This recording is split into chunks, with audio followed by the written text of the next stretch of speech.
Assalamu alaikum. My name is Aisha Shad and I am from chemistry department. Today my topic for presentation is heart. आज हम heart के topic में heart का topic पढ़ रहे हैं जिसमें हम इसके फंक्शंस के मतलब पढ़ेंगे और हार्ट की डिफरेंट लेयर्स के मतलब उनकी वर्किंग के मतलब हम लोग पढ़ेंगे। सबसे पहले हम हार्ट की लोकेशन के मतलब बात करते हैं। हार्ट कहाँ प्रेजेंट होता है इन ह्यूमन बॉडी के मतलब हम लोग बात करें तो हार्ट जो है वो प्रेजेंट होता है आपके लंग्स के साथ आपकी थोरिक कैविटी में, और जो है डायफ्राम के सुपीरियर होता है। और इसकी जो टिप होती है हार्ट की उसको एपिक्स बोलते हैं। जब हार्ट बीट एपिक्स के थ्रू प्रोड्यूस हो रही होती है उसको एपिक्स हार्ट बीट कहते हैं, एपिक्स बीट भी कहा जाता है। नेक्स्ट हम लोग क्योंकि हम जनरल इन्फॉर्मेशन के लिए मैं आपको बता दूं कि जो है पर मिनट जो है वो हार्ट बीट 60 to 100 टाइम्स होती है। पर बीच में पर मिनट जो है 1 मिनट में जो हार्ट बीट होती है उसमें 60 to 100 टाइम्स जो है वो पंप करता है आपका हार्ट। और नेक्स्ट हम इसकी एनाटॉमी की तरफ चलते हैं। तो एनाटॉमी के मुताबिक इसकी जो एनाटॉमी है उसमें इसकी 3 लेयर्स होती हैं, एंडोकार्डियम, पेरिकार्डियम और मायोकार्डियम। और 4 चैम्बर्स होते हैं जिनमें 2 आर्ट्रियम होते हैं, 2 वेंट्रिकल्स होते हैं। जो आर्ट्रियम्स होते हैं एक लेफ़्ट आर्ट्रियम होता है, एक लेफ़्ट आर्ट्रियम होता है और एक राइट आर्ट्रियम होता है। और एक लेफ़्ट वेंट्रिकल होता है, एक राइट वेंट्रिकल होता है। इसके 4 वेल्स होते हैं, मिट्रल और एरोटिक, ट्राइकेप्सिड और पल्मोनरी। जो इसकी हार्ट की लेयर्स होती हैं, पेरिकार्डियम जो है ये आउटर लेयर होती है और ये सैक लाइक स्ट्रक्चर की फॉर्म में होती है और प्रोटेक्ट करती है, आउटरली जो है वो प्रोटेक्ट कर रही होती है हार्ट को। जबकि जो एंडोकार्डियम लेयर होती है ये इंटरनल लेयर होती है, इनर लेयर होती है और ये प्रोटेक्ट करती है अंदर से जो डिफरेंट टाइप के रिएक्शंस हो रहे होते हैं वो भी इफ़ेक्ट कर सकते हैं आपके हार्ट को, तो ये इंटरनली उसको सेव कर रही होती है।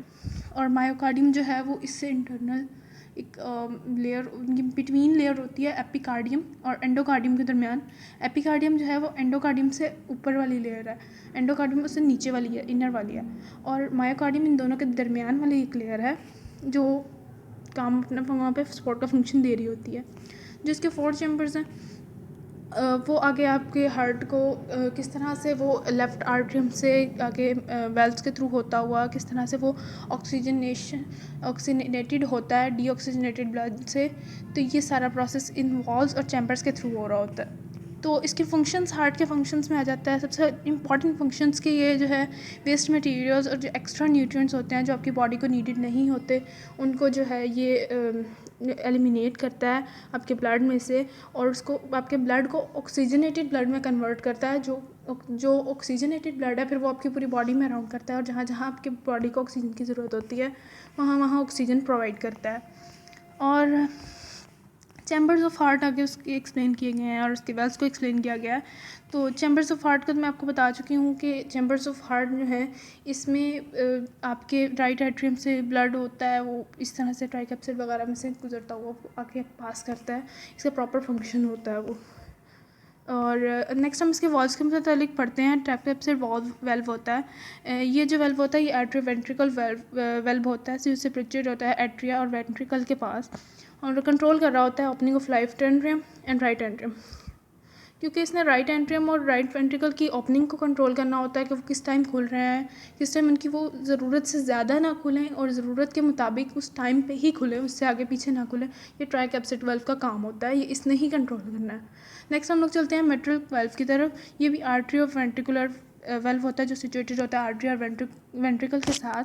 और इसका काम ये होता है कि इसने ब्लड को रोकना होता है लेफ़्ट एंट्रियम और लेफ़्ट वेंट्रिकल वेल्व से ऑफ द हार्ट। मतलब इसने कंट्रोल करना होता है ब्लड के फ़्लो को लेफ़्ट एंट्रियम और लेफ़्ट वेंट्रिकल में, इनमें किस तरह से ब्लड फ़्लो कर रहा है, कितनी मिकदार में फ़्लो कर रहा है, वो सब इसने कंट्रोल करना है। नेक्स्ट हम वेल्व पढ़ रहे हैं द पल्मोनरिक और पल्मोनरी वेल्व। ये एक सेमी ल्यूनर वेल्व होता है जो कंट्रोल कर रहा होता है कि blood leaving the heart, blood किस तरह से लीव कर रहा है, कितनी अमाउंट में लीव कर रहा है, ये इसने कंट्रोल करना है। और ये सिचुएटेड होता है राइट वेंट्रिकल और पल्मोनरी वेल्व के पास और कंट्रोल कर रहा होता है ब्लड फ्लो को राइट वेंट्रिकल से, और प्रिवेंट करता है flow back of the blood to the right ventricle as it relaxes the valves of the heart. जब वेल्व्स रिलैक्स हो रहे हैं तो उस टाइम ये प्रिवेंट करता है flow back of the blood को कि वो राइट वेंट्रिकल से फ्लो बैक ना हो जाए। और एरोटिक वेल्व जो है वो भी एक सेमी ल्यूनर वेल्व होता है जो कंट्रोल कर रहा होता है ब्लड लीविंग को एज यूजुअल, जैसे वो पल्मोनरिक वेल्व कंट्रोल कर रहा होता है। तो कंट्रोल इसका ब्लड फ्लो का ये लेफ्ट एट्रियम से अरोटा तक जो है वो कंट्रोल कर रहा होता है, प्रिवेंट कर रहा होता है बैक फ्लो को ब्लड के, जबकि पल्मोनिक जो हमारे पास वेल्व है वो कंट्रोल कर रहा होता है राइट वेंट्रिकल से, कि जब राइट वेंट्रिकल में वेल्व रिलैक्स कर रहे हैं तो वहाँ से ब्लड का फ्लो बैक ना हो जाए, और एरोटिक जो वेल्व हैं वो कंट्रोल कर रहे होते हैं कि लेफ्ट आर्ट्रियम से जो है वो फ्लो बैक ना हो जाए. So my presentation has ended. Thank you.